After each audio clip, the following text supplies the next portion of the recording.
আমি, আপনি, আপনারা সবাই, আমরা সবাই জানি যে এই পশ্চিমবঙ্গে উপরে ভগবান আর নিচে তৃণমূল ছাড়া গাছের পাতাটুকু পর্যন্ত নাড়ানোর ক্ষমতার কারণ নেই।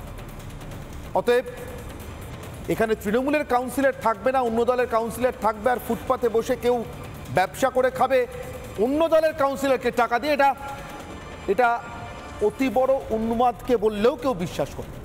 অতএব এখানে এক এবং একমাত্র টাকা খাওয়ার লোক, টাকা তোলার লোক, তোলাবাজি করে হকার বসানো এবং হকারদের থেকে তোলাবাজি করে চাঁদা নেওয়ার লোক, চাঁদার নামে আসলে পকেট ভরানোর লোক এক এবং একমাত্র শাসক দল তৃণমূল কংগ্রেস ছাড়া আর অন্য কোথাও থাকতেই পারে না।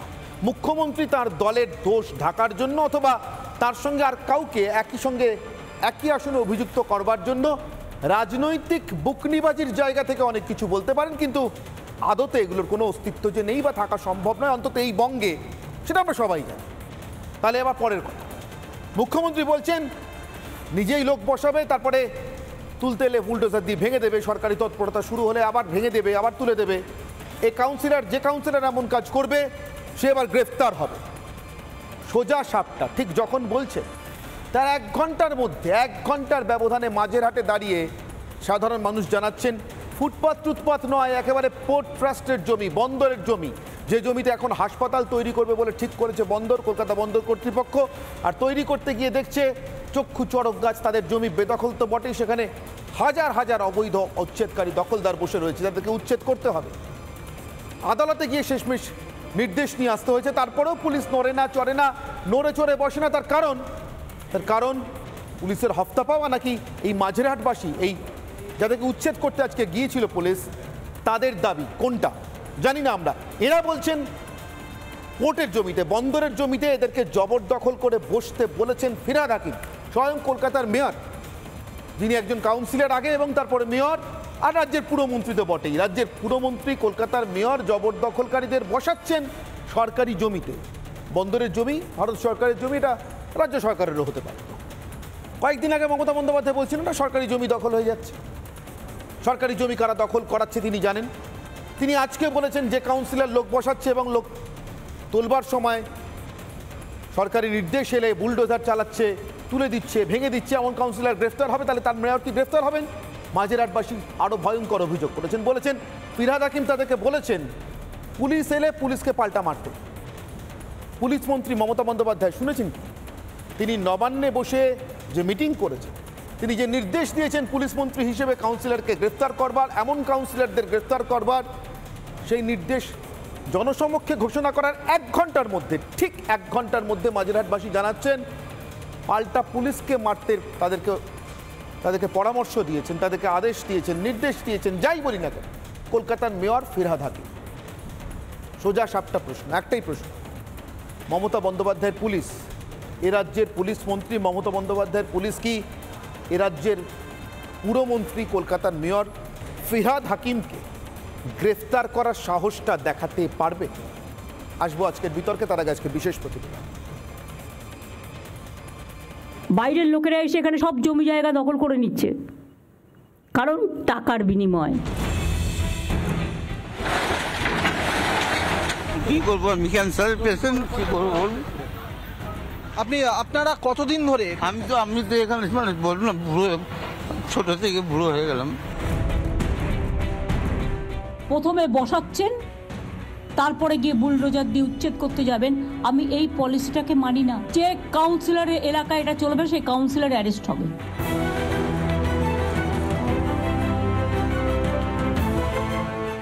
আমাদের এখানে যখন অর্ডার এসছে আমরা গেছিলাম বডি হাকিমের কাছে। বডি হাকিম কি বলছে, পুলিশ যে আসবে তোমরা মারো, বাবা আগে নিজেই বলা যায় কথাটা, বলে গাড়িতে ঢুকে গেছে।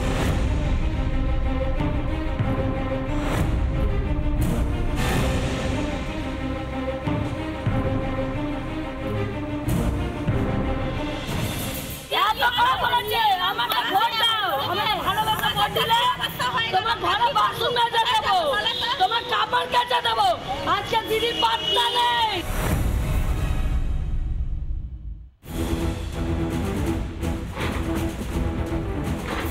যখন পড়ে গেল ব্রিজটা, তখন দিদি এখানে জায়গা দিয়ে শুরু করে। কে বসিয়েছে আপনার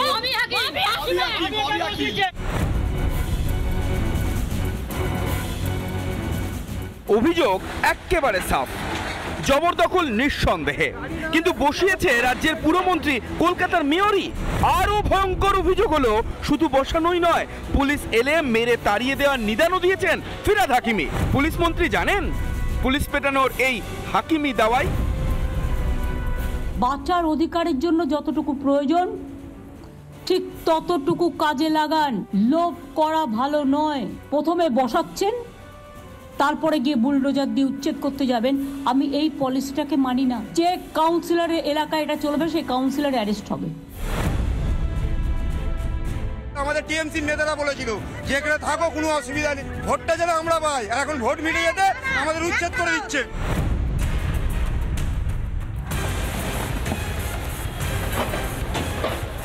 মানুষ যা বলার গলা তুলে চোখে চোখ রেখে বলছেন, মানুষ যা শোনার চোখ কান খুলে শুনছেনও। এবার প্রশ্ন একটাই, মমতার পুলিশ কবে গ্রেপ্তার করবে কলকাতার মেয়রকে? রিপাবলিক বাংলা।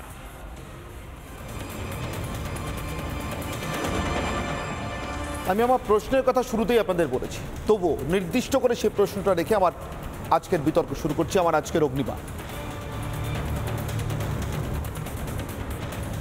ফিরহাদকে কবে গ্রেফতার করবে মমতার পুলিশ?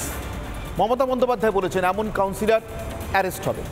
কবে গ্রেফতার করবে কলকাতার মেয়রকে মমতা বন্দ্যোপাধ্যায় পুলিশ? আমার সঙ্গে উপস্থিত যে অতিথিরা রয়েছেন আপনাদের সঙ্গে এক একে পরিচয় করে দিই। আমার একদম বাদিক থেকে রয়েছেন অনির্বাণ বন্দ্যোপাধ্যায়, আইনজীবী। অনির্বাণ তৃণমূল কংগ্রেসকে সমর্থন করেন। তারপরেই রয়েছেন চন্দন ঘোষ চৌধুরী, কংগ্রেস মুখপাত্র। আমার সঙ্গে রয়েছেন শতরূপ ঘোষ, সিপিআইএম নেতা। আমার ঠিক ডান দিকে রয়েছেন সজল ঘোষ, বিজেপি নেতা এবং কলকাতা কর্পোরেশনের অন্যতম একজন পুরপ্রতিনিধি কাউন্সিলর। আমার সঙ্গে রয়েছেন অনিমেষবাবু, অনিমেষ প্রামাণিক। তিনি একজন নাগরিক হিসেবে আজকে আমাদের এই বিতর্কে বা শোতে অংশ নিতে এসছেন। একজন নাগরিকের মুখ থেকে শুনবো এই হকার সমস্যাকে তারা কীভাবে দেখেন কী চোখে দেখেন। এবং আমার একেবারে ডান দিকে রয়েছেন গোপাল দাস, গোপালবাবু সাধারণ সম্পাদক, কলকাতা স্ট্রিট হকার্স ইউনিয়ন। অনির্বাণবাবু, ফিরহাদ হাকিমকে কবে গ্রেফতার করা উচিত মমতা বন্দ্যোপাধ্যায়? কত তাড়াতাড়ি গ্রেফতার করা উচিত আপনার কি মনে হয়? রাজ্যের পুলিশ মন্ত্রী পুলিশ পেটানোর নিদান দিয়েছেন কলকাতার মেয়র জবরদখলকারীদের। তার নামে নির্দিষ্ট অভিযোগ যারা ক্যামেরার সামনে বাইট দিচ্ছেন তারা যদি করেন, আইন অনুযায়ী পুলিশ যদি গ্রেফতার করার মতো সেখানে সেকশন থাকে করবেন। আর এখানে মাঝেরহাটের কথা আপনারা উল্লেখ করছিলেন বা দেখাচ্ছিলেন, যদি এটা মাঝেরহাট স্টেশনের পাশের যে অঞ্চলটা পোর্টের জমি সেই সংক্রান্ত ছবি হয়ে থাকে, তাহলে সেখানে অন্য সংবাদ মাধ্যমে দেখছিলাম সেখানে বিজেপির এটা বেশ সুন্দর পাকা বাড়ি বলে একটা পার্টি অফিস বানানো হয়েছে। সেটা হাইকোর্টের এখানে অর্ডার আছে স্পেসিফিক, যদিও এটার সঙ্গে বাকি যে অভিযান চলছে সরাসরি সম্পর্ক নেই, কারণ এইখানে পোর্ট ট্রাস্টের মামলার ভিত্তিতে হাইকোর্ট অর্ডার দিয়েছে, তারপরে সেখানে এই উচ্ছেদ অভিযান চলছে। তো সেখানে বিভিন্ন ঝুপড়ি যে দোকান বহু বছর ধরে আমি নিজেও দেখেছি। তার সঙ্গে বিজেপির যে ঝকঝকে পার্টি অফিসটি রয়েছে সেটার ছবি দেখছিলাম, যে বিজেপি নেত্রী একজন বাইরে এসে বলছেন আরে মমতা ব্যানার্জি বলে দিয়েছেন আর কেন ভাঙতে এসছেন। মানে দেখবেন বিজেপি নেত্রী তিনিও শেষ অবধি ভরসা করছেন মমতা বন্দ্যোপাধ্যায়, নিজের কোনো নেতার নাম বললেন না যে তাকে ডাকো একে ডাকো আমাদের মাস্তায় বসব না। তিনিও বলছেন চিফ মিনিস্টার বলেছেন কেন ভাঙতে এসছেন, যদিও দুটো এক নয়, তিনি জানতেন না। তারপরে যখন এখানে যারা বলছেন যে এখানে ফিরহাদ হাকিম তাদের বলেছেন বসতে বা ইত্যাদি, আমি তর্কের খাতিরে ধরেও নিলাম যে তারা হয়তো সত্যি বলছেন। সেক্ষেত্রে নির্দিষ্টভাবে অভিযোগ করলে আপনি যেটা প্রশ্ন করেছেন তার উত্তর সেখানে রয়েছে। কিন্তু বিজেপির যে পার্টি অফিস সেটাও কি ফিরহাদ হাকিম গিয়ে বসিয়ে দিয়েছেন? আচ্ছা, মমতা বন্দ্যোপাধ্যায় কার কাছ থেকে নির্দিষ্ট অভিযোগ পেয়েছেন আমাকে একটু বলবেন? মানে কোন থানায় এফআইআর পরে মমতা বন্দ্যোপাধ্যায় জানতে পেরেছেন দলের কাউন্সিলররা পয়সা তোলে? দেখুন, মুখ্যমন্ত্রীর যেমন আপনাদের সূত্র মারফত বহু খবর আসে, আমরা জিজ্ঞাসা করতে যাই না সূত্রটা কি, তেমনি মাননীয় মুখ্যমন্ত্রীর স্টেট মেশিনারি রয়েছে, তিনি তার মারফত খবর। তাহলে সরাসরি টেলিভিশন চ্যানেলে যারা এই কথাগুলো বলছেন মুখ্যমন্ত্রীর মেশিনারি জানতে পারছে না সেটা? নিশ্চয়ই তারা সূত্র না, সরাসরি ক্যামেরার সামনে বলছেন। আমি বলছি তারা যেটা বলছেন তাদের তরফ থেকে, যদি তারা নিজেরা করেন ভালো, বা তাদের তরফ থেকে সাংগঠনিকভাবেও যদি কেউ লিখিত অভিযোগ করেন যে ফিরহাদ হাকিম হোক বা অন্য যে কেউ হোক, তৃণমূলের নেতা, অন্য নেতা, এই নেতা সেই নেতা, যেই হোক, যে তারা টাকার বিনিময়ে বা বেআইনিভাবে তাদের বসিয়েছেন, পুলিশ ব্যবস্থা নেবে, মুখ্যমন্ত্রী যেমন নির্দেশ দিয়েছেন। আমার প্রশ্নটা হলো ওই পোর্টের জমিতে বিজেপির যে ঝকঝকে একদম পাকা বাড়িওয়ালা পার্টি অফিস, ওটাও কি ফিরহাদ হাকিম বসিয়েছেন? ওটা কে বসালো? পোর্টের জমি অন্তত পোর্ট ট্রাস্টের হিসাব মতো যেটা বিজেপি সরকার সজলবাবু, সেইখানে বিজেপির পার্টি অফিস, সেটা কারা বসে? সজলবাবু, আমি এক্ষুনি শুনেছি, আমার কাছে এখনো প্রমাণটা নেই, আমি এক্ষুনি যেটা শুনেছি তিলজলা বা ওইসব চত্বর, ওই পোর্টের ওইসব চত্বরে কোনো একটা বিজেপি পার্টি অফিস আজকে ভেঙে দেওয়া হয়েছে। আমি আপনাকে তারাতলা, সরি, হ্যাঁ, তো অলরেডি ভেঙে দেওয়া হয়েছে একটু আগে। আমি আপনাকে একটা কথা বলি, ধরুন বেআইনি জায়গায় যদি বিজেপির পার্টি অফিস থাকে নিশ্চয়ই ভাঙবেন, কিন্তু যদি শুধু বিজেপিরটা ভাঙেন আর নিজেরটা রেখে দেন তাহলে আমার দুইখান কথা আছে। আপনি দেখুন, আপনারা বলছেন, আপনারা কি বলছেন, আপনারা অনির্বাণবাবু বললেন যে ক্যামেরার সামনে যারা বলেছেন তারা যদি অভিযোগ করেন তাহলে তার ভিত্তিতে হবে, তাহলে পুলিশের সুমোটোটা কোথা থেকে গেল? পুলিশের সুমোটো মামলা কেন হবে না তাদেরকে কথার সূত্র ধরে? আচ্ছা, মুখ্যমন্ত্রীর তো অনেক সূত্র আছে, হ্যাঁ, সূত্রগুলো নিশ্চয়ই গ্রহণযোগ্য সূত্র। আমি বলি যে সূত্র মারফত উনি খবর পেয়েছেন টাকা নিয়ে বসানো হয়েছে, তাহলে যারা টাকা নিয়ে বসিয়েছে তাদেরকে এখনো হয় মন্ত্রিত্ব থেকে সরিয়ে দেওয়া প্রথম, আর দ্বিতীয়ত তাদের বিরুদ্ধে ফৌজদারি মামলা করে তাদের গ্রেপ্তার করানো হয়নি কেন? এটা তো মুখ্যমন্ত্রীর আইন নয়, এটা তো সেই ভীমরাও আম্বেদকরের সময় থেকে তার তৈরি আইন যেটা আছে। এখানে তো মুখ্যমন্ত্রী মমতা বন্দ্যোপাধ্যায়ের আইন চলতে পারে না। আমি আপনাকে একটা কথা বলছি, লোভ করা ভালো না, তো ভালো নয় এটা বাড়িতে গিয়ে বললেই তো হয়। টিভির সামনে এত কি ওনার আবার কি প্রশাসনিক মিটিং টিটিং সেগুলো করে কি লাভ? আমি আপনাদেরকে একটা কথা বলি, উনি আজকে বলছেন সময় দেওয়া হবে 1 মাস।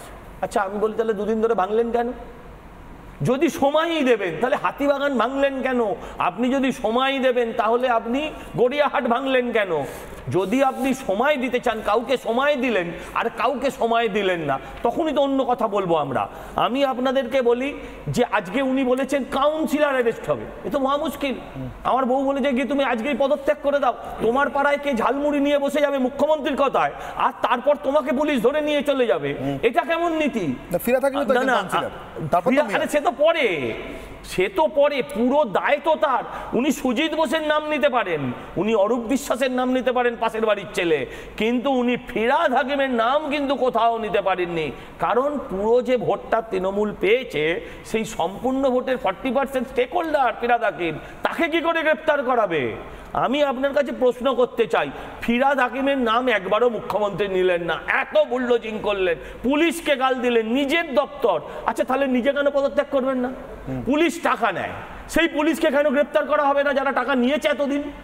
আর এটা তো ক্লাসের বাচ্চা ছেলে নয় যে তুই আজকে পড়া করে আসিস নি, কাল যদি না করে আসিস তাহলে তোকে নীল ডাউন করে দেবো, এরকম তো হতে পারে না। যিনি টাকা নিয়েছেন তাকে, তার বিরুদ্ধে তো ফৌজদারি মামলা করতে হবে। আচ্ছা, অনির্বাণ হাত তুলছেন, অনির্বাণ কি বলতে চান? একটা লাইন বলার, হাতিবাগান বা গড়িয়াহাটে বুলডোজার দিয়ে ইত্যাদি দিয়ে ভেঙে গুড়িয়ে দেওয়া হয়নি, সেখানে অনেক জায়গায় এক্সটেন্ডেড ট্রিপল বা আরও স্ট্রাকচার বানানো হয়েছিল, সেগুলিকে তুলে দেওয়া বা তুলে নিতে বলা হয়েছে। সেখানে যারা হকিং করেন বহু বছর ধরে তাদের কাউকে তুলে দেওয়া হয়েছে এরকম কোনো খবর কিন্তু নেই। গড়িয়াহাটের ক্ষেত্রে আমরা দেখেছি যে ফুটপাতের 1/3 জায়গায় যাতে তারা তাদের ডালা বা দোকানটি বসান। আচ্ছা, আপনি গড়িয়াহাটের হাতিবাগানটা চেঞ্জ করে দিন, আপনি অ্যাপোলো হসপিটালের কাছে দেখেন যেখানে জায়গাটার কথা বলে দিন, বুলডোজার চলেছে তো, ওনার তো 2 দিনের, আমরা একদিনের মুখ্যমন্ত্রী রেখেছিলাম নায়কে, ওনার তো 2 দিনের যোগী হওয়ার ইচ্ছে ছিল, 2 দিনের যোগী হওয়ার ইচ্ছে হয়েছিল। আমার প্রশ্ন হচ্ছে বুলডোজার গুলো কোথায় চললো? যোগী যারা বিরোধিতা করে তাদের পাকা বাড়ি ভেঙে দিয়েছে, যোগীর সাথে মেলাতে যাবেন না। বুলডোজার তো, আচ্ছা বুলডোজার তো চলেছে, আরে বলছি বুলডোজার তো চলেছে, আরে বুলডোজার কোনো বেআইনি কাজের জন্য বুলডোজার চলে না, বুলডোজার তো চলেছে, বুলডোজার, এই যে বুলডোজারের ছবি দেখাচ্ছে এটা কোথায়? আমি ওই পাড়ার কথা বলবো, আমি বলছি আবার সেই বলে আরে আমি বলছি শুনুন না, বুলডোজার তো চলেছে, বুলডোজার, আরে আবারও বলছি 2 দিনের, আচ্ছা ঠিক আছে 2 দিনের যোগী হওয়ার ইচ্ছে নেই, আচ্ছা ঠিক আছে, আপনি আমাকে, আরে আপনি আমার উত্তর দিন, বুলডোজার তো চলেছে, উনি বলছেন যে আজকে বসাবে কালকে বুলডোজিং করবে, বসালোটাকে, আরে বলছি তো যোগী হওয়ার অনির্বাণ বাবু, আমার একটা প্রশ্ন, একটা দম ফুরিয়ে গেছে, ঘরে ঢুকে গেছে, একটা প্রশ্ন। অপারেশন সানশাইনের পরের দিন মমতা বন্দ্যোপাধ্যায় যে ফুটপাতে বসে কাপড় বিক্রি করেছিলেন, সেদিনকে কি কোনো আইনি স্ট্রাকচার ভাঙা হয়েছিল? উত্তর দেবেন। আমি বলছি অপারেশন সানশাইনের সঙ্গে এটার যদি আপনি তুলনা টানতে চান, কোনো আইনি স্ট্রাকচার ভাঙা হয়েছিল? আপনি বেআইনি শব্দটা বলেন বলে আমি জিজ্ঞাসা করছি। আমি কিন্তু ঠিক উল্টোটা বলছি, আমি অপারেশন সানশাইনের পক্ষে নই। যেহেতু যোগী আদিত্যনাথের কথা বলছি, অনির্বাণ বাবু, সেদিনকে কি আদিত্যনাথের বুলডোজারের কথা বললেন, তো তার সঙ্গে তফাৎটা বলছি। আপনি কি বেআইনের দৃষ্টিতে এই রাস্তার ফুটপাতে বসে থাকা মানুষগুলোকে দেখবেন, হকিং করা মানুষগুলোকে দেখবেন, নাকি আপনারা যে কথায় কথা মানবিকতা কথা নেন তার ভিত্তিতে দেখবেন? আমি তো বুলডোজারের সমালোচনা করতে শুনেছি আপনাদেরকে এখানে বসে, আর সমর্থন হয়ে গেলেন কি করে? দেখতে হবে অনির্বাণ বাবু, যারা এখানে ভেন্ডিং করেন বা হকিং করেন দীর্ঘদিন ধরে করছেন বা হয়তো নতুন করেও শুরু করেছেন, একটা ভারসাম্যের প্রশ্ন আছে। ধরুন আপনি ফুটপাথটা এমন ভাবে দখল করলেন যেখান থেকে কেউ হাঁটতেই পারলো না। আচ্ছা, আর দখল- একটা ফুটপাথের একটা ফুটপাথ জায়গায় এমন আপনি ভাবে কাজ দখল করা, করছেন, তেমন ভাবে দখল হাঁটাও করা কি? আগে? ফুটপাথ এমন ভাবে দখল করা, তেমন ভাবে দখল করা কি? না, না, আমি আগে ফুটপাথে- প্রশ্ন করতে চাই। exactly, এইটা- ফুটপাথ না না না, exactly, আমি আপনাকে বলছি হকার জোন উত্তরটা, তৈরি আমি করে আপনাকে উত্তর ফুটপাথ দিচ্ছি নাম তো। দেবেন না। আমি আপনাকে তাহলে উত্তর দিচ্ছি, নাম আপনি ফুটপাথ হওয়া উচিত ফুটপাথ- নয়। আমি প্রথম কথা বলি যে আপনি আমাকে আপনি বলুন ফুটপাথের ফুটপাথ। এমন- হ্যাঁ, আমি আপনি বলবো। বলুন ফুটপাথ। আমি বলবো। আপনি বলুন ফুটপাথের দোকান মানুষ দেয়, এমন নয় যে নতুন কিছু না, আপনার বাড়ির পাশেও দেখেছেন, আপনিও জানেন আমিও জানি। হ্যাঁ। সেইখান থেকে যদি ফুটপাথটা গোটাটা বন্ধ হওয়ার উপক্রম আরে হয়, গোটার আপনার অর্ধেকটা অসুবিধা হবে, তাহলে আমার না, অসুবিধা তাহলে হবে। অর্ধেকটার নাম এই ফুটপাথ কারণে দেবেন না। এই কারণে না, আপনাকে না, বলছি, না, না, শুনে না, নিন শুনে নিন। নাম হবে এই ফুটপাথ। কারণে এই নাম হবে গ্র্যান্ড হোটেলের ফুটপাথ। সামনের ফুটপাথ আর নিয়ে মামলা সেখানে তার হয়েছে। অর্ধেকটা নেবে, শুনে নিন, চালানা শুনে নিন। নেবে, আরে বারো শুনে আনা নিন নেবে, না। আবার কেমন কথা? গ্র্যান্ড হোটেলের সামনের ফুটপাথ নিয়ে মামলা করেছে, গ্র্যান্ড হোটেল কর্তৃপক্ষ করেছে। হ্যাঁ। আদালত পর্যন্ত তাদেরকে, যারা ওখানে ভেন্ডিং করেন, তাদেরকে গোটাটা তুলে দিতে বলেননি। ওই কথাটাই বলেছেন যে 1/3 ডিমার্কেট করে দেবে পুরো। আদালত বারবার সেইখানে টাউন তারা ভেন্ডিং চালাবে। কমিটির কথা বলেছেন। অনির্বাণ, আপনি আমাকে বলতে পারবেন মমতা বন্দ্যোপাধ্যায় কেন হিসেব দিচ্ছেন না? গত 13 বছরে টাউন ভেন্ডিং কমিটির কটা মিটিং হয়েছে? টাউন 14 ভেন্ডিং- সালে দেশের হকার নীতি ঘোষিত হয়ে গেছে গোটা দেশে। এই রাজ্যে তৃণমূল সরকার, দেশের অন্তর্ভুক্ত পশ্চিমবঙ্গ সরকার, তারা হকার নীতি মানে না কেন? টাউন যদি ভেন্ডিং- হকার নীতি মানে তাহলে টাউন ভেন্ডিং কমিটির মিটিং হয় না কেন? টাউন ভেন্ডিং কমিটি সংক্রান্ত নির্দিষ্ট প্রশ্ন আপনারা প্রেস কনফারেন্সে মুখ্যমন্ত্রীকে করুন, জবাবটা তিনি দিতে পারবেন। আমি বলতে চাইছি তাহলে আপনি যে এলেন কেন ফুটপাতে- এই বিষয়ে কথা না, না, বলতে? আরে আপনি আসেন কেন? প্রধানমন্ত্রী প্রেস আমি তো কনফারেন্স উত্তর করেন না বলে? দিচ্ছি। এক এক করে, প্রেস এক এক করে। কনফারেন্স আমি তো করেন না উত্তর বলে? দিচ্ছি। আপনি বলুন নরেন্দ্র মোদী প্রেস এক এক করে কনফারেন্স করেন আমি না আসবো, কেন? সদরূপ আসবো। আমি তার আগে গোপালবাবুর কাছে যাবো একটাই কারণে। গোপালবাবু, আপনি হকার ইউনিয়নের একটি সংগঠনের নেতা, আমি আপনার কাছে জিজ্ঞাসা করছি। অনির্বাণ বলছিলেন 1/3 জায়গায় গোটা ফুটপাথ দখল হয়ে গেছে। আমি ধরে নিলাম না, না, হয়ে গেছে আমি বলিনি। বলছি যেখানে হয়েছে যেখানে হয়েছে লোকের অসুবিধা হয়। আমি ধরে নিচ্ছি গোপালবাবু যে অনির্বাণ আমি মোটেই বলিনি সব অনির্বাণ ইন জায়গায়। এসেন্স ঠিক কথা বলছেন যে সত্যি হয়ে গেছে বলে এটা সরাতে যাওয়া হয়েছে, ধরে নিচ্ছি। এবার আমার প্রশ্ন, আমি যদি কালকে আমার বাড়ির সামনের ফুটপাথটা পুরোটা দখল করে ফেলি, আমি কতদিন এটা দখল করে থাকতে পারবো? মানে আপনি তো হকার ইউনিয়নের নেতা, আমি আপনাকে জিজ্ঞাসা করছি, এটা কি সম্ভব? পুলিশকে, কাউন্সিলরকে টাকা না দিয়ে সম্ভব? আজকের বাজারে সম্ভব? প্রথম হচ্ছে উনি যেটা বললেন যে ফুটপাতে 1/3, প্রথম হচ্ছে কলকাতা শহর, আনপ্ল্যানিং শহর, সব জায়গাতে ফুটপাতের মাপ কিন্তু এক না। কোনো কোনো জায়গায় আছে 16 ফুট ফুটপাত আছে, আবার কোথাও হচ্ছে 4 ফুট আছে। একটা কথা বলছে যে 1/3 বসবে, তো 1/3 যদি যেখানে 4 ফুট, সেখানে একটা হকারের পক্ষে সম্ভব বসা? এটা আমরা তাহলে সেখানে ফুটপাতে হকার বসতে দেওয়ারই কথা না? তাহলে তার জন্য আলাদা জোন তৈরি হবে। গোপালবাবুকে আমি একটা প্রশ্ন করি, যেখানে 4 ফুটের ফুটপাত, সেখানে যদি 1/3 নিয়ে হকার বসার সম্ভব না হয়, তাহলে সেখানে মানুষের চলা কি করে সম্ভব? মানুষের কথাও তো ভাবতে হবে। আমি হকার এইভাবে উচ্ছেদের পক্ষে নয়, আমি হকার পুনর্বাসনের পক্ষে। ফুটপাত দিয়ে একটা কিন্তু মানুষ উনি থাকতে যেমন বলছেন হকার বসা কি সম্ভব, আচ্ছা মানুষের চলাটাও কেমন করে সম্ভব? হকার ইউনিয়নে, এক মিনিট গোপালদা, এক সেকেন্ড একটা কথা বলে দিই। হকার ইউনিয়নের নেতা তিনি বলেন আমি 100টা দেশ ঘুরেছি। হকার ইউনিয়নের যিনি সবচেয়ে বড় নেতা বলে নিজেকে প্রচার করেন পশ্চিমবঙ্গে, তিনি দেশে থাকেন কম। সে তিনি শক্তিমান মানুষ, জানেন, হ্যাঁ, শক্তিমান মানুষ। শক্তিমান ঘোষ বলুন। আমি জানি না উনি অ্যাকচুয়ালি হকার ইউনিয়ন করেন কিনা, বা ওনার হকার ইউনিয়নের নামটা কি সেটাও আমার জানা নেই। হ্যাঁ, উনি যেটা করেছেন, এই যে আজকে একটা বড় জিনিস আপনারা সবাই দেখেছেন, মাননীয় মুখ্যমন্ত্রী নবান্নে একটা সভা করেছেন, সবাইকে ডেকেছে, কাউন্সিলর থেকে আরম্ভ করে পুলিশ প্রশাসনের সবাইকে ডেকেছে। হ্যাঁ, সে আপনাকে ডাকেনি, আপনি বিজেপি করেন সেই জন্য হয়তো ডাকেনি। আমি এখানে বিজেপি, তৃণমূল কংগ্রেস বা কংগ্রেস এর নিয়ে করতে আসিনি। আমি যেটা বলতে এসেছি, আজকে সেখানে মিটিংয়ে আমরা লক্ষ্য করলাম যে এই শক্তিমান ঘোষ, যার নাম বলছেন, শক্তিমান ঘোষ ওখানে উপস্থিত, উনি আবার টাউন ভেন্ডিং কমিটির একজন মেম্বার। আমার প্রশ্ন হচ্ছে 2014 সালে যে আইনটা হয়েছে সারা দেশের ক্ষেত্রে, আজকে যদি পশ্চিমবঙ্গে এই আইন চালু করতো সরকার, তাহলে আজকে বেআইনি হকার বলে বলতে হতো না, তারা সব আইনের মধ্যেই থাকতো, নিয়ম মাফিক থাকতো। আর টাউন ভেন্ডিং কমিটি এরকে কেন্দ্র করে আমাদের রাজ্যে এই আইন চালু করা হোক, এই দাবিতে আমরা মুখ্যমন্ত্রী থেকে আরম্ভ করে, মেয়র থেকে আরম্ভ করে, এমন কোনো জায়গা নেই যে যেখানে আমরা আন্দোলন সংগ্রাম করিনি। এমনকি রাজ্যপালের কাছেও আমরা ডেপুটেশন দিয়েছি।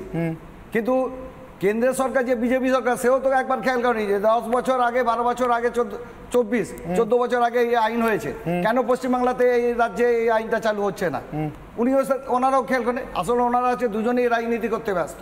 তাই এখানে এসে দেখলাম যে এখানে রাজনীতি দলের নেতৃত্বরা আছে, তারা রাজনীতি নিয়ে কথা বলছেন। আপনি রাজনীতি ছাড়া বেঁচে থাকবেন নাকি? কিন্তু আমার প্রশ্ন যেটা হচ্ছে, হকারের যে প্রশ্নটা আসছে, তাহলে আজকে তো সেখানে ট্রেড ইউনিয়ন, কেন্দ্রীয় ট্রেড ইউনিয়ন, তাদের তো প্রতিনিধি থাকা উচিত। ডাকা হয়নি। এ থেকে পরিষ্কার বোঝা যায় যে মমতা ব্যানার্জি একতরফাভাবে তার অনুগামীদের নিয়েই এই মিটিংটা করতে যাচ্ছেন এবং করার পরে এবং ফিরাদ হাকিম যে মমতা বন্দ্যোপাধ্যায়ের কথা অক্ষরে অক্ষরে মেনে চলেন বা বুঝে চলেন বা ফলো করেন, অনুসরণ করেন, তার আরেকটা প্রমাণ কিছুক্ষণ আগে আমাদের প্রতিনিধি প্রজ্ঞার সঙ্গে তার কথা হয়েছে এবং আমি দেখাবো সেই বাইট আপনাদেরকে দেখাবো। আপাতত জানিয়ে রাখছি আগামীকাল অত্যন্ত গুরুত্বপূর্ণ বৈঠক কলকাতা পুরসভা এই হকার সমস্যা নিয়ে, জরুরি বৈঠক হতে চলেছে হকারদের নিয়ে। সেই বৈঠকে কিন্তু টাউন ভেন্ডিং কমিটি কাউকে ডাকা হচ্ছে না, কারণ মেয়রের বক্তব্য আপনারা শুনবেন, কিছুক্ষণ পরেই শোনাবো তার বক্তব্য। আগে আমরা বৈঠক করে সিদ্ধান্ত নেব, তারপর হকার সংগঠন ও টাউন ভেন্ডিং কমিটিকে ডাকা হবে। শতরূপ, এবার আমি আপনার কাছে আসছি, অর্থাৎ যারা স্টেক হোল্ডার, আমি গোপালবাবুর কথা সূত্রে আপনার কাছে আসছি শতরূপ, যারা স্টেক হোল্ডার টাউন ভেন্ডিং কমিটিতে যাদের প্রতিনিধি থাকার কথা, কেন্দ্রীয় ট্রেড ইউনিয়ন থাকবে, হকারদের সরাসরি সংগঠনের প্রতিনিধিরা থাকবেন, নাগরিক সমাজও থাকবেন, রাখতেই হবে, এমনই নির্দেশ ছিল সুপ্রিম কোর্টের। তারা কেউ থাকবেন না, 5টা মাথা বসে সিদ্ধান্ত নিয়ে নেবে। আমার প্রশ্ন, মমতা বন্দ্যোপাধ্যায় আজকে যে কথাটা বলছেন, এরাই বসায় এরাই আবার তুলতে আসে, চলবে না, তাই তো হবে? দেখুন, 5টা মাথা সিদ্ধান্ত নেবে না, একটা মাথা সিদ্ধান্ত নেবে, বাকি 4টে মাথা নাড়াতে যাচ্ছে ওখানে। এ আমাদের দেখা রয়েছে। আমি কতগুলো কথা অনেকক্ষণ ধরে শুনছি অনির্বাণ, কতগুলো কথা আমি বলছি। আমি গতকাল 7টার সময় যে আলোচনা হয়েছিল আমি এখানে বলেছিলাম, গতকাল এই সব কিছু শোনার পরে যে আর কিছু হচ্ছে না, তৃণমূল কংগ্রেসের নতুন একটা রেড চার্ট তৈরি হচ্ছে। একদিন কাউন্সিলররা যে টাকা নিয়ে লোককে বসাতো ওখানে হকারদের থেকে তুলতো, এখন তাদেরকে ওঠানোর হুমকি দিচ্ছে যাতে আরেকটু রেটটাকে বাড়িয়ে নিয়ে 6 মাস পর থেকে বসানো যায়। এবং আমি এই টেবিলে এই চেয়ারে বসে গতকাল বলেছিলাম 6 মাস পরে যদি আমার এই কথা মিথ্যে প্রমাণিত হয়েছে আমি ক্যামেরার সামনে কান ধরবো। এক রাত পেরোতে না পেরোতে যে আমার কথাটা প্রমাণিত হয়ে যাবে কিছুটা আমি নিজেও আশা করিনি। গতকাল পর্যন্ত একেবারে এমন করে ঘুরে বেড়াচ্ছিলেন যেন সমস্ত ফুটপাত ফাঁকা হয়ে যাবে। আজকে ডেকে বলে দিলেন যে এখন বন্ধ থাক, এখন সবাই বসে থাক, তারপর আমরা দেখছি কি করা যায়। সুতরাং যতটা ভয় দেখানো হয়ে গেছে, এবার কাউন্সিলররা কি বলতে পারবে, দেখছিস তো এখন হালকা একটু খারাপ হয়েছে, এবার একটু এগেও খাওয়াতে হবে টাকা, ওখানেও খাওয়াতে হবে, চাপ হয়ে গেছে, তোরা বাবা উঠে যা। যখন উঠতে চাইবে না তখন তাহলে 10,000 আর হবে না, এবার 20,000 লাগবে, 20,000 আর হবে না, 40,000 লাগবে। কথাটা কেন বলতে পারছি জানো তো অনির্বাণ, আমি কোনো জ্যোতিষী নই, কিন্তু কেন বলতে পারছি কথাটা, এটা সজলদাও জানবে বা যারা যারা রাজনীতি করে মাঠে ময়দানে, তৃণমূলে যারা করেন সত্যি সত্যি মাঠে ময়দানের রাজনীতি, তারাও এটা জানবেন। 6-7 মাস আগে গার্ডেন রিচে বাড়ি ভেঙে যাওয়ার পরে ববি হাকিমের এই বড় বড় বাতিলাগুলো আমরা শুনেছিলাম না? এবং সত্যি সত্যি কিছু ইলিগাল কনস্ট্রাকশন কলকাতায় বন্ধ হয়েছিল, সেই সময় বন্ধ করতেই হয়েছিল, কারণ তোমরা সব মিডিয়া তখন ক্যামেরা নিয়ে ঘুরে বেরিয়েছিলে। তারপরে ন্যাশনালি লোকসভা ভোট চলে আসলো, আরও 5টা জিনিস খবরে চলে আসলো, ওইটাকে নিয়ে আলোচনা কমে গেল। স্কোয়ার ফিট মেপে থানা এবং তৃণমূলের কাউন্সিলর যে টাকা লাগতো বেআইনি বিল্ডিং এর ছাদ ঢালাই করতে, থানায় 150 টাকা, কাউন্সিলরকে 150 টাকা পার স্কোয়ার ফিট, সেই রেট বেড়ে এখন 300 টাকা হয়ে গেল। কলকাতায় এখন আবার বেআইনি কনস্ট্রাকশন চলছে 6 মাসের মধ্যে। চোখে দেখা ছিল বলে আজকে কথাটা বলতে পেরেছিলাম এবং দেখো সেটাই সত্যি হওয়ার দিকে যাচ্ছে। 2 নম্বর কথা আমি বলছি যে দেখো 1/3 দখল, যেটা অনির্বাণ বলছে যে 1/3 দখল থাক ফুটপাতে, যেখানে চওড়া ফুটপাত হবে, বাকি জায়গাটা হচ্ছে তার চেয়ে বাড়তি এনক্রোচমেন্টটাকে সরানো হচ্ছে। আমি তোমাকে বলছি এই টেবিলে বসে এখানে বলছি তোমরা এখন আমার সঙ্গে চলো, অনির্বাণও চলুক, মানে 2 অনির্বাণই চলো, তুমিও চলো, ও চলুক, তোমাদেরকে দেখাচ্ছি। আমি আমার পাড়ায় বলছি কসবায় ফুটপাতের ধারে তুমি 1/3 ছেড়ে দাও, 1.5 হাত রাস্তা নিয়ে প্রায় ঠেলা গাড়ি বসিয়ে যে লোকটা চা বিক্রি করতেন, হ্যাঁ 1.5 হাতও হবে না, খুব মানে 1 হাতও হবে না বোধহয়, ছোট একটা চায় একটা ঠেলা গাড়ি বসাতে কত টাকা লাগে, কতটুকু জায়গা লাগে, তার দোকান তুলে দেওয়া হয়েছে। আর ফুটপাতের অর্ধেক দখল করে সিমেন্টের কংক্রিটের পার্মানেন্ট স্ট্রাকচার বানিয়ে লাইন দিয়ে টানা, রুবির মোড় থেকে তুমি হাইল্যান্ড পার্কের দিকে, ঐশিকটার দিকে এগো, রুবির মোড় থেকে তুমি কসবার দিকে এগো, অ্যাক্রোপলিস বলের চারদিকে পার্মানেন্ট স্ট্রাকচার ফুটপাথকে দখল করে, অর্ধেকের ওপর দখল করে তৃণমূলের কাউন্সিলররা বানিয়ে 5 লাখ টাকা 6 লাখ টাকা করে এক একজনের কাছ থেকে নিয়ে যেগুলোকে বিক্রি করেছে সেইগুলো দিব্যি রয়ে গেছে। কেননা ওইগুলোকে যদি তোলা হয় তাহলে মমতা বন্দ্যোপাধ্যায়কে কোনো কাউন্সিলরকে গ্রেপ্তার করতে হবে না, যাদের থেকে 5 লাখ টাকা নিয়েছে তারাই কাউন্সিলরের চামড়া গুটিয়ে দেবে, সুতরাং ওগুলোকে তোলা হবে না। আমি আর 2টো কথা আমি শেষ করে দিচ্ছি, 2টো কথা বলছি।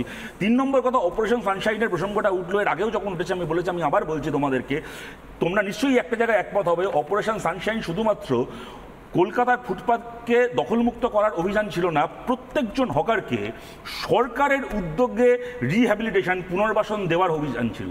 সেই সময় মমতা বন্দ্যোপাধ্যায়, এখন যে শক্তিমান না হনুমানের নাম বললে তোমরা, তাদের নেতৃত্বে হকার সংগ্রাম কমিটি বানিয়ে সেই রিহ্যাবিলিটেশন নেওয়া থেকে হকারদের একটা বড় অংশকে ভুল বুঝিয়ে আটকেছিলেন।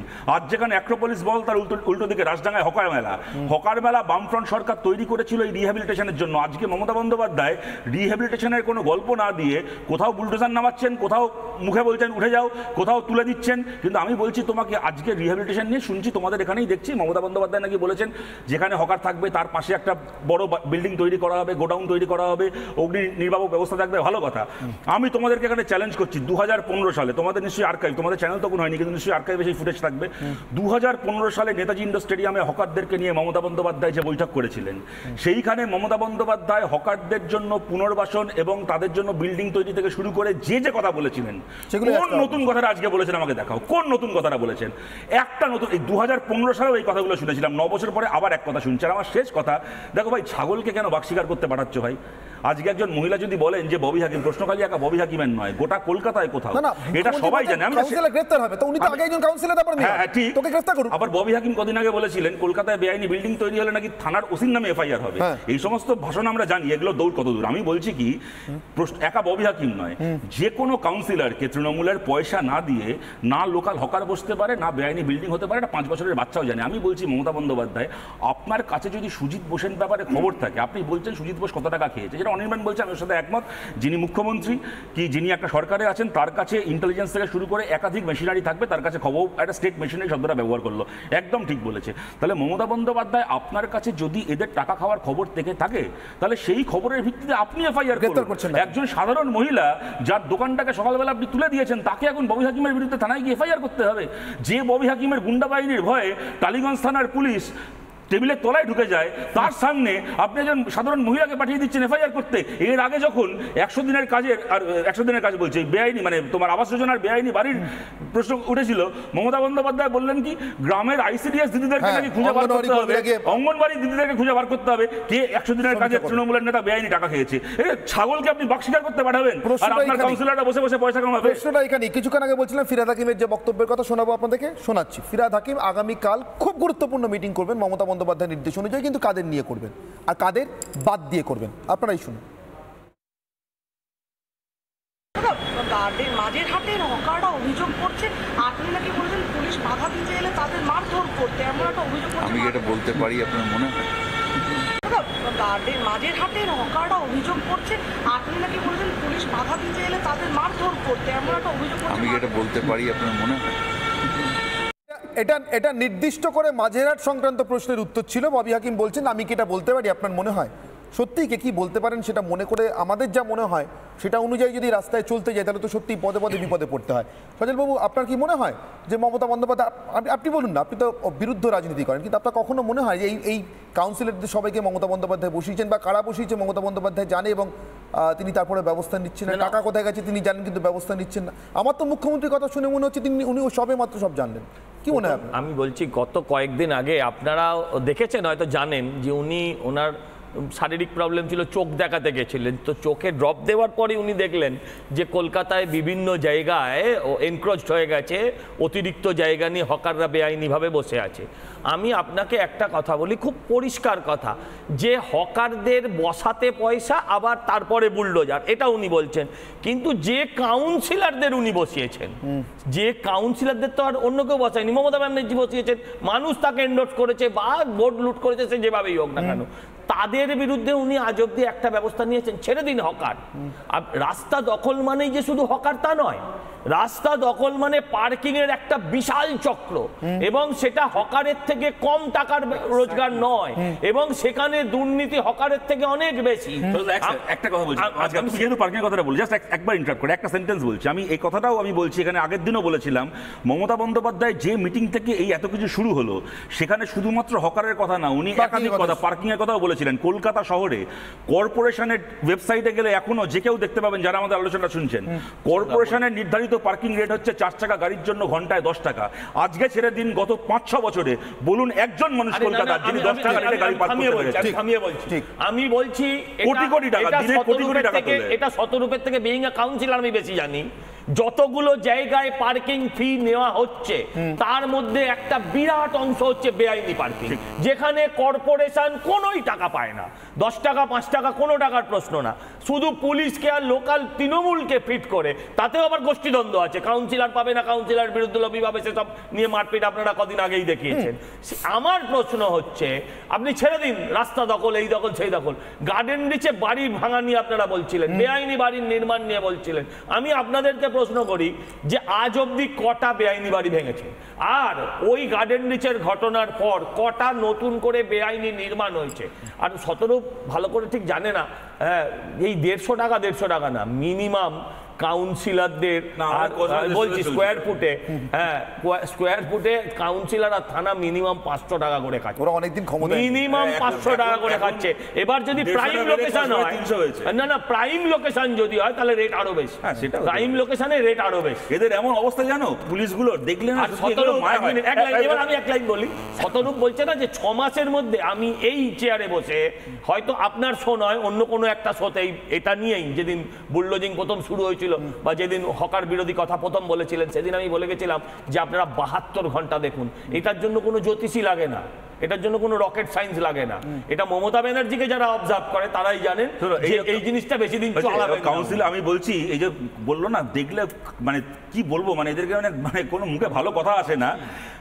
পুলিশ গাড়িতে এখন মেজারিং টেপ নিয়ে ঘোরে, বেআইনি ঢালাই হচ্ছে সেখানে আটকে, তোর এখানে কত স্কোয়ার ফিট 700, গাড়ি থেকে টেপ বার করে মেপে দেখে 750 হয়েছে, এত টাকা হবে, মানে এইরকম অবস্থা হয়েছে, এইভাবে সিস্টেমাটাইজ হয়ে গেছে টাকা দাঁড়িয়ে বলছে কিন্তু এই যে বেআইনি নির্মাণ মাপা, এও তো পুরসভার কাজ, সেটাও তো ববি হাকিমেরই কাজ, সেই কাজটা ভাঙাটা পুরসভার কাজ, সেটাই বলছি, দেখা ভাঙা সবটাই পুরসভার কাজ। আমি চন্দনবাবু আপনার কাছে আসবো, চন্দন ঘোষ চৌধুরী, এতক্ষণ ধরে যা যা আলোচনা করেছি তার মধ্যে কোথাও আপনার মনে হচ্ছে যে কলকাতার মেয়রের বৃত্ত থেকে বিষয়টা বেরোতে পারে? কলকাতার পুরসভার এলাকার ফুটপাত দখল, সেখানে জবরদখল করে হকার বসানো, হকারদের কাছ থেকে টাকা নেওয়া হয়ে গেলে একটা সার্কেল কমপ্লিট হলে, আমি জানি না শতরূপরা যেরকম বলছেন এখন নাকি রেট বাড়ানোর সময় তাই উচ্ছেদ হচ্ছে, তারপর আবার নতুন রেটে নতুন করে বসানো হবে। মমতা বন্দ্যোপাধ্যায় বলছেন এটা দেখলেই কাউন্সিলর গ্রেপ্তার হবে, মেয়র নয় কেন? না, আমি একেবারে শুরুতে যেটা বলবো সেটা হচ্ছে, ভাই সজল অ্যান্টিসিপেটরি বেল বোধহয় সম্ভবত নিয়ে রাখা উচিত। তার কারণ হচ্ছে যে মূল যে কোপটা পড়বে এটা খুব স্বাভাবিক অর্থে সব কাউন্সিলর এবং খুব স্বাভাবিক অর্থে বিরোধী কাউন্সিলরের উপরে কোপটা পড়ার চান্স অনেক বেশি। কিন্তু একটা কথা, ও তো আলটিমেটলি কম্প্রিহেন্সিভলি সার্বিকভাবে বলেছেন কাউন্সিলর। আমার প্রশ্ন হচ্ছে সেখানে কিন্তু কয়েকটা তথ্য একটু সামনে রাখলে আমার মনে হয় এটা খুব ভালো হবে। কলকাতায় এই মুহূর্তে হকার্সের সংখ্যা কত? গোপালবাবু আছেন এখানে, আমি যদি খুব ভুল না করি একটা ছোট্ট স্ট্যাটিস্টিক্স, আমরা অনেক আলোচনা করলাম তো, সংখ্যাটা 15,200 সামথিং, বোধহয় 41 যদি কনসলিডেটেড হিসেব দেখা যায় as per the report of town planning commission. 2, এই হকার্স একটা ভেন্ডিং অ্যাক্ট আছে, 15 লক্ষ, আই টেল ইউ 15 লক্ষ যারা হকিং এর সাথে যুক্ত, অর্থাৎ একটি শপের সাথে যদি 2 জন 3 জন 4 জন, আলটিমেটলি 15 লক্ষ মানুষ। আমি সেই কথাটাই বলছি, মূল সংখ্যাটা 2,75,000। এবার প্রশ্নটা হচ্ছে যে পশ্চিম কলকাতাতে, তুমি যখন কলকাতা প্রসঙ্গ তুলছো, কলকাতাতে যে স্পেস এরিয়া যেটাকে বলা হচ্ছে হকার্সদের জন্য চিহ্নিতকরণ কোনো এরিয়া, সেই এরিয়াগুলো আদৌ আছে কিনা, নাকি ভেন্ডিং প্ল্যানিংয়ে সেই এরিয়াগুলো ছাপিয়ে গেছে? প্রশ্নটা, দ্বিতীয় প্রশ্নটা অনেক বেশি প্রকারান্তে রূপ পায়, সেটা মমতা ব্যানার্জির থ্রেট থেকে বোঝা যায় যে প্ল্যানিং থাকার দরকার ছিল হকারদের রিহ্যাবিলিটেশন বা হকারদের এনক্রোচমেন্ট, যেটা গড়িয়াতে কিছুদিন আগে গড়িয়াহাটে করেছেন, সেটা সম্পূর্ণভাবে ব্যর্থ এবং সেটা ব্যর্থতার পুরো দায়িত্ব, আমি বলছি পুরো দায়িত্বটা তৃণমূল কংগ্রেসের বিভিন্ন নেতৃত্ব, তাদের লোকাল নেতৃত্ব এনক্রোচ করেছে, এখানে কোনো সন্দেহ নেই। এবার এনক্রোচমেন্টের পরিমাণটা কত? তুমি একটা কথা শুনে আপনি কন্টিনিউ করুন, আপনি শুধু একবার শুনুন চন্দনবাবু। আমি যে কথাটা বলছিলাম, কাদের নিয়ে কালকে ববি হাকিমরা মিটিং করবেন, আমি বলছিলাম না যে ওটা মাঝেরহাট প্রসঙ্গে বলা আলাদা করে, যতটুকু শোনালাম আপনাদের কি বিশ্বাস হয় আমি এই কথা বলতে পারি? আচ্ছা, আমাদের কি এটা বিশ্বাস হয় কলকাতার মেয়র দেশে একটা হকার নীতি থাকা সত্ত্বেও, টাউন ভেন্ডিং কমিটি থাকা সত্ত্বেও তাদেরকে ছাড়া হকার সংক্রান্ত সিদ্ধান্ত নেওয়ার জন্য মিটিং করতে পারেন? কিন্তু বিশ্বাস করতে হয়। এটা যদি বিশ্বাস হয় তাহলে মাঝেরহাটের ওই মহিলাদের কথা অবিশ্বাস করি কি করে? একবার শুনুন চন্দ্রবাবু, শোনাই সবাইকে ববি হাকিমের বক্তব্য। মিটিং ডেকেছি, কালকে মিটিং করব, সবাই আসছে, তারপর আমাদের কোর্স অফ অ্যাকশন মুখ্যমন্ত্রী যেভাবে আমাদের গাইডলাইন দিয়েছেন ওইভাবে আমি চালাবো। সবাই থাকবেন, অরূপ বিশ্বাস থেকে আরম্ভ করে মলয় ঘটক সাহেব, আমাদের অতীন, দেবাশিস কুমার, আমাদের সিপি, আমাদের যারা যারা আধিকারিক টাউন বিল্ডিং কমিটি ওরা কি থাকবে? না, আগে আমরা আমাদের কোর্স অফ অ্যাকশনটা ঠিক করে তারপর টাউন বিল্ডিং যাবে। কিন্তু এখন বলুন এর মধ্যে কি সবকিছু মানে হকার, নির্মাণ, পার্কিং? আমরা প্রথমে হকার নিয়ে করছি, কালকে হকার নিয়ে। চন্দনবাবু, আপনি শুনলেন, আমরা আগে আমাদের কোর্স অফ অ্যাকশনটা ঠিক করি, তারপর টাউন ভেন্ডিং কমিটি। যাদের নাম করলেন ফিরহাদ হাকিম, যারা থাকবেন কালকে মিটিংয়ে, ঈশ্বরের আশীর্বাদে সৌভাগ্যক্রমে তাদের পিতৃপুরুষের কাউকে কোনোদিন হকারি করে খেতে হয়নি বলে আমার বিশ্বাস। না, এটা তুমি ঠিক বলছো না। এদের মধ্যে কেউ চাকরি ফেরি করে টেটের, কেউ এসএসসি চাকরি বিক্রি করে, এরা সবাই হকার। একটা কথা জাস্ট শুনে রাখো এখানে, এটা খুব বাস্তব। সেটা হচ্ছে আজকে যে হকারদের নিয়ে যে ব্যাপক প্রশ্ন উঠলো এবং যেখানে পার্কিং নিয়ে ব্যাপক প্রশ্ন, কলকাতা পুরসভা ঠিক যেভাবে অ্যাক্ট করছে তার প্রত্যেকটা স্তরকে নিয়ে প্রশ্ন। তোমাকে ঠিক তার আগে একটা জিনিস বুঝতে হবে, মমতা ব্যানার্জি যে কথাগুলো আজকে বলছেন, একটি কথা তুমি ভাবো তো, এই রিলেশনটা দেখো, যখন টিকিট ডিস্ট্রিবিউশন করবার জন্য এই কাউন্সিলরদের বিভিন্ন ক্ষেত্রে পশ্চিমবঙ্গ জুড়ে টায়ার পড়ে আগুন জ্বলে জনজীবন বিধ্বস্ত করে, মমতা ব্যানার্জি জানতেন না কোন ইন্টারেস্টে, কাদের ইন্টারেস্টে, কত টাকার বিনিময় এই টিকিটগুলো বিক্রি করা হয়? জানেন না? এলাকায় এলাকায় কারা এই টিকিটগুলো বিক্রি করেন এবং কারা এই টিকিট পাওয়ার পরে সো-কল্ড 97% ভোট নিয়ে জিতে এসে কত টাকা উদ্ধার করতে হয় তাদের রিকভারি কত টাকা, কম্পেনসেশন কত টাকা, মমতা ব্যানার্জি জানেন না? এটা কি টিকিট কেনার টাকা তুলতে হচ্ছে অনির্বাণ? আচ্ছা, এই যদি টিকিটের জন্য বিক্ষোভ, মানে দলীয় স্তরে যে বিক্ষোভ, সেটা যদি টাকা তোলা ইত্যাদির জন্য হয়, তাহলে আমার কৌতূহল চন্দনদাদের হেড অফিস, রাজ্য হেড অফিস বিধান ভবনে, আচ্ছা না আমি বলছি রাস্তা আটকে বিক্ষোভ হয়েছে, সব প্রতিটা মানুষের লাইভলি মনে আছে। হ্যাঁ ঠিকই, বিধান ভবনে এই কিছুদিন আগে অধীরবাবু রাজনৈতিক সচিবকে বেধড়ক জুতো দিয়ে পেটালেন কেন? না আপনাদেরই দলের নেতা, আমি নামটাম বলছি না। তুমি কি তার সাথে রিলেশন? আমি বলছি পাঁচবার ফকর খুঁজছো, মানে একটা কিছু তো খুঁজছো। আমি বলছি আমার কি না, তার সাথে কি সম্পর্ক? নমিনেশন আর তৃণমূলের টিকিটটা ফ্রিতে পাওয়া। ঠিক আছে, আপনি তো কংগ্রেস তৃণমূল সবই করেছেন, সবই জানেন। পরের দলটা বলে আরে আপনি তো কোনো দলই করেন। আমি কোনো দল করি না, আপনার মতো গিরগিটি হওয়ার থেকে এমনি হওয়া করেন। বিধান ভবনে যখন বিক্ষোভ হয়, ধরুন 40-42 বছর ধরে যারা ক্ষমতায় নেই, তাদেরও সেই টান থাকে যে ভাই আমি টিকিটটা পেতে চাই, বা আমার কাছের লোক পাক, বা ওই লোকটা পাচ্ছে সেটা ভালো লোক নয়, এই আবেগের জায়গাও তো থাকতে পারে চন্দন। আমি একটু ভেবে দেখতে বললাম। দ্বিতীয়ত অপারেশন সানশাইনের ব্যাপারে খুব ভালো ভালো কথা শুনছিলাম, আমি স্পেসিফিক ওটা নিয়ে যাচ্ছি না, ওভারঅল একটা টেন্ডেন্সি দেখবেন সিপিআইএম যেটা রয়েছে। না, আমি সানশাইন নিয়ে যতটা আগ্রহী, আমি ঠিক ততটাই টালিনালার উপরে সারা রাত জেগে বসে থাকা, সারা রাত জেগে বসে থাকা, সানশাইনের পর শাড়ি বিক্রি নিয়ে অতটাই আগ্রহী। আমার পয়েন্ট একটাই, সানশাইনটা মানে দখল, মানে ফুটপাত থেকে হকার উঠছে, আর আজকে যেটা হচ্ছে ওটা যে দখল। তাহলে ওটা খারাপ ছিল তো? তাহলে এটা যদি খারাপ, ওটাও খারাপ ছিল। আবার যদি এটা ভালো হয় তাহলে ওটাও ভালো ছিল। তাহলে মমতা বন্দ্যোপাধ্যায় সেই সময় বাংলার মানুষের বিরুদ্ধে চক্রান্ত করেছিলেন। বলো কোনটা ভালো, বলো কোনটা ভালো? সানশাইন ভালো, কারণ এটা পুনর্বাসন দেওয়া হয়েছিল। না, ওইটা ভালো, এইটা খারাপ। ওইটাই পুনর্বাসন দেওয়া হয়েছিল, এটাই আমি বলতে চাইছিলাম। পুনর্বাসন দেওয়া হয়েছিল, এটাই বলতে চাইছিলাম। এইখানে তৃণমূলের কাউন্সিলরদের সামনে মানুষকে ফেলে দেওয়া হয়েছে। এবার আমি বলিনি, এটাই হচ্ছে পয়েন্ট। দাঁড়াও, বলতে দাও। এবার এখানে প্রশ্নটা হচ্ছে, দেখবেন অপারেশন সানশাইন হোক, নন্দীগ্রামে অপারেশন সূর্যোদয় হোক, বা যে কোনো ঘটনাই হোক, মানুষ ভুল বুঝেছে, আমরা ঠিক করেছিলাম। এই যে আন্ডারলাইন কনফিডেন্স, এই কনফিডেন্সের 235 থেকে নন্দীগ্রাম বলে কি, আমি স্পেসিফিক নন্দীগ্রাম বলে কি আজকে এটা এরানো যায় অনেকবার ছেড়ে দাও না, কিচ্ছু এরানোর কি আছে? তোমরা যারা নন্দীগ্রামের প্রশ্নে তোমরা জিতে গেছো, করেছিল অভিনন্দন তোমাদের, তোমরা জিতে গেছো নন্দীগ্রামে। এবার এইটা বলো যে এটা যা দেখছি কি বাংলাদেশে কুমিরের কাঁচা কাঁচা আমাকে দেখতে হবে ভাই। মানুষ যাই করবে তাই ঠিক। অনির্বাণ, খুব ভালো কথা, খুব ভালো কথা, খুব ভালো কথা। কিন্তু আমার প্রশ্ন, সিপিএম আমলে বলতেন পুনর্বাসন দিয়ে উচ্ছেদ করা যাবে না, আর নিজে সরকারে এসে পুনর্বাসন না দিয়ে বুলডোজার চালিয়ে দেবে। তবে একটা ঘটনা, আদিত্যনাথের রাজ্যে একটা জায়গায় আমি অনির্বাণের সাথে একমত, এটা পুনর্বাসন, আমি একটা জায়গায় অনির্বাণের সাথে আমি একমত, আদিত্যনাথের বুলডোজারের সাথে এটাকে তুলনা করা যায় না। আদিত্যনাথের ওটা ছিল ফ্যাসিবাদী বুলডোজার, এটা ফ্যাসিবাদ বিরোধী বুলডোজার, তাই এটাকে আমাদের হাততালি দিতে হবে। আমার আজকে দর্শকরা যে প্রশ্নটার উত্তর খুঁজছেন, আমি সেই প্রশ্নটা একবার রাখবো। আমার আজকের ব্রহ্মাস্ত্র ববি হাকিমকে নিয়ে এত আলোচনা হলো, সুজিত বসুর কথা আসছে, অরূপ বিশ্বাসের কথা আসছে, এসব নাম মমতা বন্দ্যোপাধ্যায় বলছেন এক এক করে এক একজনের নাম। আমার আজকের ব্রহ্মাস্ত্র, তৃণমূলের তোলা শিল্পে আসল শিল্পী কে, কারা? মানুষ এটার হিসেব চান, এটার খোঁজ চান। আমি একজন নাগরিকের কাছ থেকে শুনি, তিনি নিশ্চিতভাবে আসল শিল্পীর কথা বলতে পারবেন না, কিন্তু তারা কিসের খোঁজ চাইছেন সেটা বোঝার চেষ্টা করবো। অনিমেষবাবু, আমি আপনার কাছে আসছি। অনিমেষ প্রামাণিক পেশাগতভাবে প্রকাশক, একজন নাগরিক হিসেবে বলতে এসছেন ফুটপাতের যন্ত্রণা তিনিও ভোগ করেন, ফুটপাত দিয়ে হাঁটতে না পারার যন্ত্রণা তিনিও ভোগ করেন, কিন্তু অনিমেষবাবু নিশ্চিতভাবে এই যে কায়দায় হকার উচ্ছেদ হচ্ছে তার পক্ষে নন। কি কায়দায় হতে পারে উচ্ছেদ না করে, কি কায়দায় হকার থাকতে পারে? অনিমেষবাবু, আপনার কি মনে হয়, নাগরিক হিসেবে আপনার মনে হয় কিনা এই তোলা শিল্পের আসল শিল্পীদের পরিচয় জানতে ইচ্ছে হয় কিনা? না, দেখুন, প্রথম কথা বলবো যে রাজনীতি থেকে আমার অবস্থান অনেকটাই দূরে, তাই বিশেষ জ্ঞানগম্যি আমার নেই, তো আমি বিশেষ জ্ঞানগম্যি হয়তো দিতেও পারবো না। প্রতিনিয়ত দিনে যাতায়াত করতে হয়, আমাদের অফিস যেতে হয়, আমাদের মতো আর যারা রয়েছেন অফিস গোয়ার্স রয়েছেন, স্কুল কলেজ গোয়ার্স রয়েছেন, তো ডেফিনেটলি তাদের তরফ থেকে যে সমস্যার সম্মুখীন আমাদের প্রত্যেক দিন হতে হয়, তার মধ্যে ডেফিনেটলি হকার্স প্রবলেম রয়েছে। রাস্তাঘাটে অনেক জায়গা, স্পেশালি বাস স্টপগুলো দখল হয়ে যাওয়ার ফলে আমাদের অনেকটা এগিয়ে গিয়ে বাস ধরতে হয়।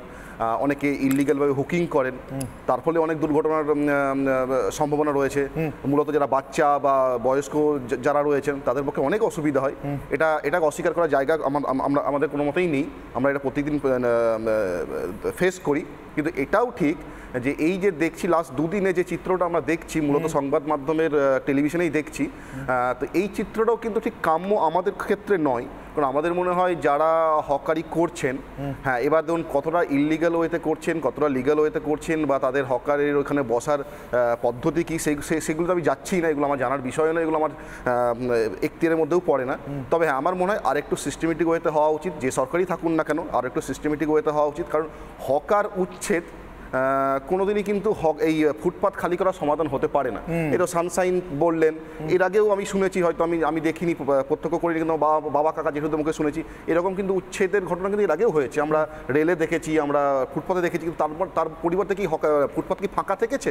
সানশাইন হয়েছে, সানশাইনের পরে কি ফুটপাত কি ফাঁকা থেকেছে? আজকেও ফুটপাতে আবার উচ্ছেদ করতে হয়েছে। পুনর্বাসন কতদিন দেবেন একটা সরকার? পুনর্বাসন কতদিন দেবেন? আমি পুনর্বাসনের বিপক্ষে নয়, অবশ্যই পুনর্বাসন দিতে হবে, কারণ কি তাদের হয়তো অনেকেই রয়েছেন যাদের সংসার চলে, তাদের বাচ্চা বাচ্চা ছেলে মেয়ে, যারা পুনর্বাসন পেয়ে যান তারা তো আর বসতে আসেন না, নতুন করে এসে কারা বসে। দেখছি নাগরিক স্বাচ্ছন্দ্য তো প্রশ্ন, নাগরিক স্বাচ্ছন্দ্য। আমি আপনাকে একটা কথা বলি, হকার মানেই কিন্তু গরিব নয়। ফার্স্ট অফ অল এটা আপনাকে মাথায় রাখতে হবে। আপনারা যারা গ্রাউন্ড রিয়েলিটি জানেন, হকার মানেই গরিব নয়, ফার্স্ট এটা আপনাকে ভাবতে হবে।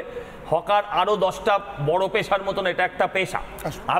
আমি শিয়ালদা অঞ্চলে থাকি, আপনি যদি যেদিন চাইবেন আমি দেখিয়ে দেবো যে ডালা নিয়ে যে হকারটি বসে সেই ডালাটা তার নয়, সেখানে কোনো এক দাদার ডালা। সেই ডালা আমার শিয়ালদায় কোনো জায়গায় ডেলি 500 টাকাতেও বিক্রি। এটা তো সিএম জানেন, বলছেন 4টে করে ডালা জানেন তো, তাহলে আসল শিল্পীটা করে 8টা 10টা করে ডালা আছে। বাবু আসল শিল্পীটাকে, আসল শিল্পী যিনি এতক্ষণ টিভিতে দেখালেন, যিনি ওই আপনাদের প্রশাসনিক বৈঠক করলেন, আসল শিল্পী তো উনি, মমতা ব্যানার্জি। আমার নাম করার কি আছে, সবাই জানে। ওই নাম মুখে আনলে আমার ওকে, আমি একটা কথা বলছি। প্রথম কথা হচ্ছে, হকার মানে যদি গরিব না হয়ে থাকেন তাহলে আমরা গর্বিত যে হকাররা সবাই গরিব নন। কোনো মানুষ যদি সৎপথে হকারি করে তিনি সচ্ছল হন, আমরা তার জন্য গর্বিত। এক। দ্বিতীয় কথা হচ্ছে, আমি এইটুকু বুঝি, যিনি একজন হকারকে উচ্ছেদ করে দেওয়া বা হকার মুক্ত শহর বানানো মানে শুধুমাত্র যিনি উপার্জন করছেন তার পেটে লাথি মারা নয়। আজকে যে মানুষটার প্যান্টালুন্স থেকে শপাস্টপ থেকে জামা কেনার ক্ষমতা নেই, যিনি একটা ফুটপাতে হকারের দোকান থেকে জামা কেনেন, সেই আরবান কনজিউমার তারও সর্বনাশ করা। সুতরাং যে কোনো আধুনিক শহরে, এক সেকেন্ড, তুমি আবার তোমার সময় বলো, তখন বলেছিল ওকে, আমার পরে তোমায় বলতে হবে, আমার পরে কেউ তোমায় বলতে হবে এই কারণে। আচ্ছা, আমি উত্তর দিচ্ছি ভাই, শুনেছি প্রশ্নটা, দিচ্ছি। ভুলিনি বলে পুনর্বাসন দিয়ে উচ্ছেদ করার গড়িয়াহাট মার্কেটের পুনর্বাসন দেওয়া হয়েছিল কসবা রাজডাঙ্গায়, ঠিক? গড়িয়াহাটের পুনর্বাসন তোমার বাড়ি। এরপরে তোমার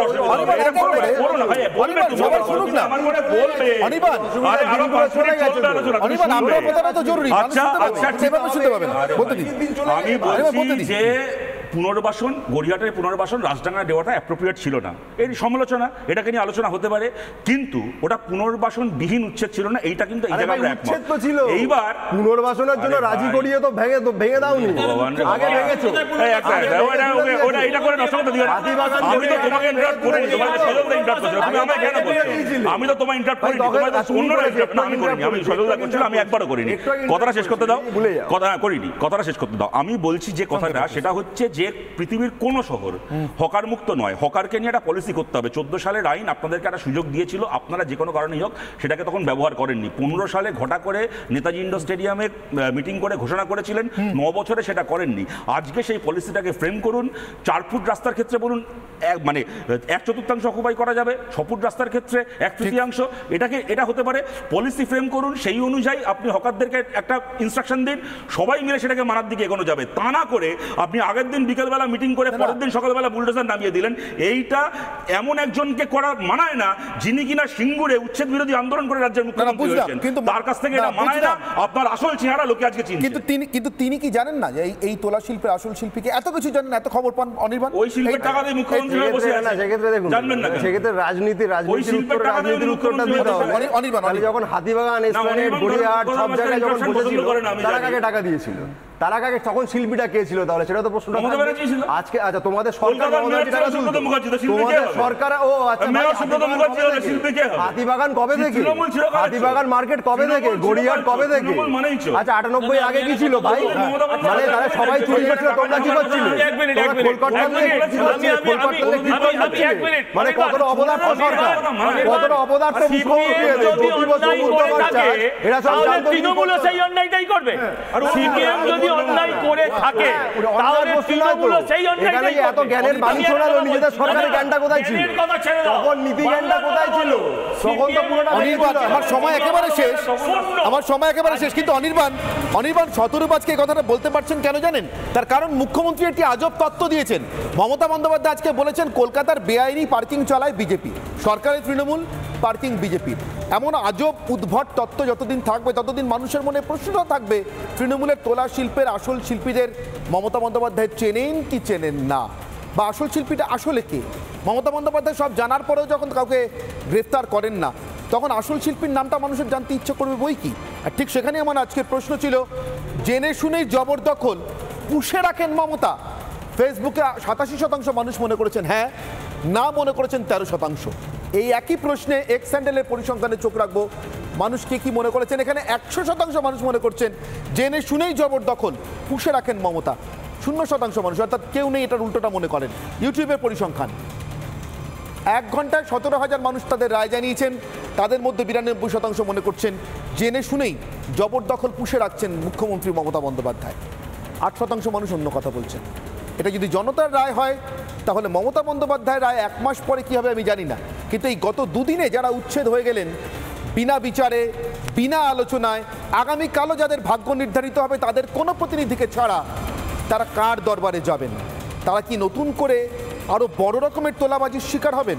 সেই তোলাবাজির প্রকৃত শিল্পীর আসল খোঁজ কোনোদিন পাবো আমরা, নাকি তিনি নিরাপদ দূরত্ব থেকে সব জানি বলে শুধু সমালোচনা করেই ক্ষান্ত হবে? অনির্বাণের অগ্নিবাণ এখানেই শেষ করছি, সঙ্গে তখন রিপাবলিক বাংলায়।